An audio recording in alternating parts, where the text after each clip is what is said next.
Growing vegetables in fabric raised bed. Hello, welcome to Seven Sevens Garden. We have a fabric raised bed over here that we had some lettuce over the spring. We planted some lettuce in the spring. We harvested quite a few over here. There's a few left. We're just gonna pull out the few that are left so that we can transplant some of our seedlings that we have in the greenhouse out here into this fabric raised bed. So if you haven't seen the video of how it was before, check out my videos.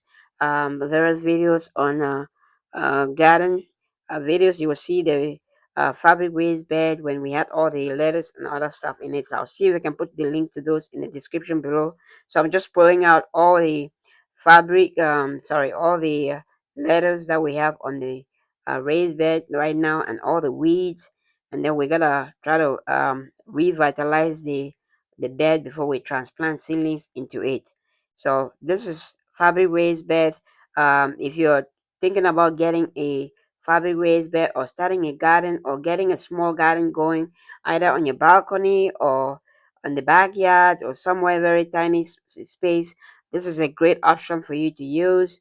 All you need to do is get the fabric raised bed. I'll see if I can put the link for it below, or check out in my shop. And all you need to do is put the fabric raised bed in the spot where it gets a lot of sunlight, and then you fill it up with either compost or potting mix or whatever material you have, and then you plant your seeds or transplant your seedlings in them, and you're good to go. You're able to grow. These fabric raised beds are separated into like eight separate uh, units, and that are not connected at all. They have complete dividers on them, and so you can plant one item on all of the eight different sections, or you can plant eight different items, or however you want. You can plant different things in them, and the size of it is about 30 gallons per section. So you get up to like it's at least 30 gallons per section, so you can get up to 300 gallons worth of uh, potting mix or soil that you're gonna have to put in there to grow. You can use less, but that's up to you. So I've had this for about 4 or 5 years now, and it's been great. It's been doing great, and I've been growing a lot of tons of stuff on them. So if you wanna try it, don't check the link below, or check my shop,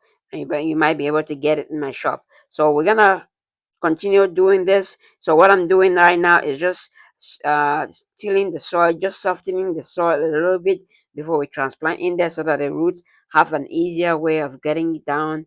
And also, it's gonna help me mix in all the new fertilizer and warm castings that I'm gonna add there. So we done digging and mixing it up. So next, what I'm gonna do is add my warm castings and potting mix. So I have a ton of warm castings over here from my warm bin and from my compost pile. So each of the three sections that we're gonna plant, I'm gonna add warm castings and potting mix into it, so that it provides fresh nutrients to the plants that we're gonna grow in this various units. So you can see we have quite a ton of it. I'm gonna put like up to half a gallon on all the three of them. And then what we're gonna do next is just put some fertilizers. I have a couple of fertilizers, that mixture that I have, so I'm just gonna sprinkle the fertilizer on them. But before that, this I'm just adding some eggshells. The eggshells, I'm completely out of eggshells, so I'm just sprinkling whatever I have left. So the eggshells, they do two different things. One, it provide calciums to the soil, and it provide calciums to the plants that are going to grow there. And two, the worms that are in here are gonna is gonna help clean their gills. It's gonna help them um, digest more and produce more worm castings and fertilize the bed even more. So that's the reason why I'm putting eggshells in there. So here I'm transplanting the first item, which is water leaf. So this section over here, I'm transplanting water leaf, and the spacing for the water leaf is gonna be probably 3 to 4 inches apart. This is gonna help fill up the space, so that way we can easily harvest them. So, yeah, the items or crops that we harvest them regularly, so they're gonna fill up the space. We're gonna grow, and we're gonna be able to harvest them much often with the amount of stuff that we're gonna have here. So we just transplanting the water leaf seedlings.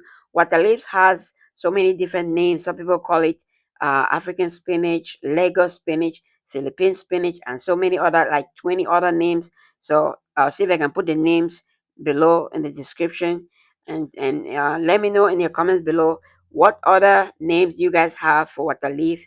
If you know water leaf, what is the name that you guys have for water leaf in your area? So we are done with water leaf. So the next thing we're gonna plant, transplant over here is anchia, and this time, since anchia is a bigger plant and than the water leaf that we did, I'm gonna use mycorrhiza fungi just to help the roots do even better. So mycorrhiza fungi, what it does is it attaches itself to the roots, thereby providing help the roots get as much nutrients from the soil as possible.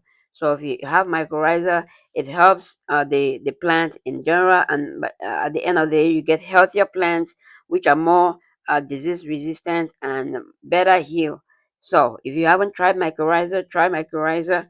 I'll see if I can put a link in the description below. But you can, it's something that will help the plants thrive in whatever garden condition you plant it in. So what I'm doing is just putting a little drop of mycorrhiza on each of the holes before transplanting the seedlings in there.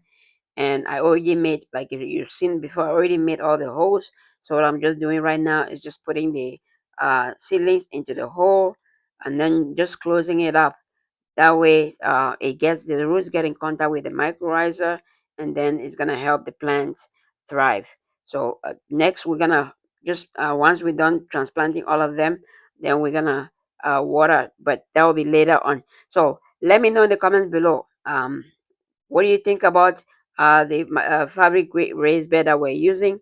What do you think about the video? Let me know in the comments. If you like the video so far, please smash the like button. If you're not following me, subscribe to the channel for more videos, follow for more videos, and don't forget to share.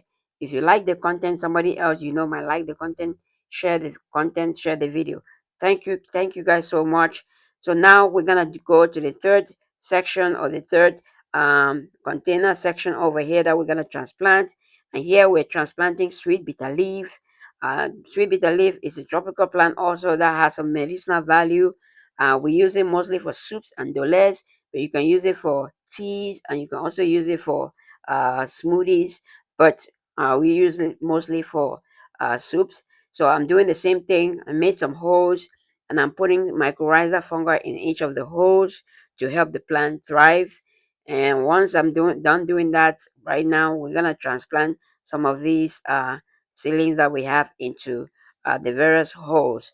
Let me know in the comments below if you've heard about any of the various vegetables. As you can see, this is sweet bitter leaf. Let me know if you know any of the vegetables that I just transplanted. The anchia, the sweet bitter leaf, and the water leaf. If you've seen it, you've grown it, or you've heard about it, let me know in the comments below. So we're just gonna transplant the rest of it. The spacing for this, and just as for the anchia, also is gonna be about 6 to 8 inches apart, at least 8 inches apart, just because these are big plants that are gonna grow very big and expand very fast. So I'm giving them a little bit more space than the water leaf. So if it gets too big or it gets too close, then we can separate them. We can thin them out a little bit, but I think they're gonna be fine like this. So the next thing we're gonna do is water it.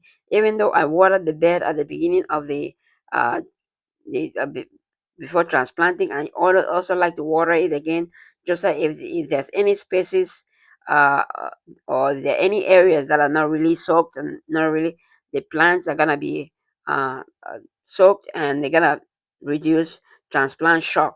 So I just make sure that I thoroughly water the bed, and that is it. We transplanted our seedlings into this fabric raised bed, and it's ready to go. All we need now is some good sunlight and regular watering, and we're good to go. So let me just give you guys a closer look at the various transplants that we did and the raised bed itself. This is our water leaf that was transplanted about 2 3 weeks ago. They're doing great. Then over here, after the water leaf, we have some huckleberries over here that were transplanted about 3 4 weeks ago. We already harvested a few of them already, but they're doing great. And at the end over here, we have some herbs, cilantro, parsley, leeks, and other herbs that are doing great over here. If you like the video, smash the like button. If you're not following me, follow me for more videos like this, and don't forget to share. Thank you so much for watching. Happy growing, everybody.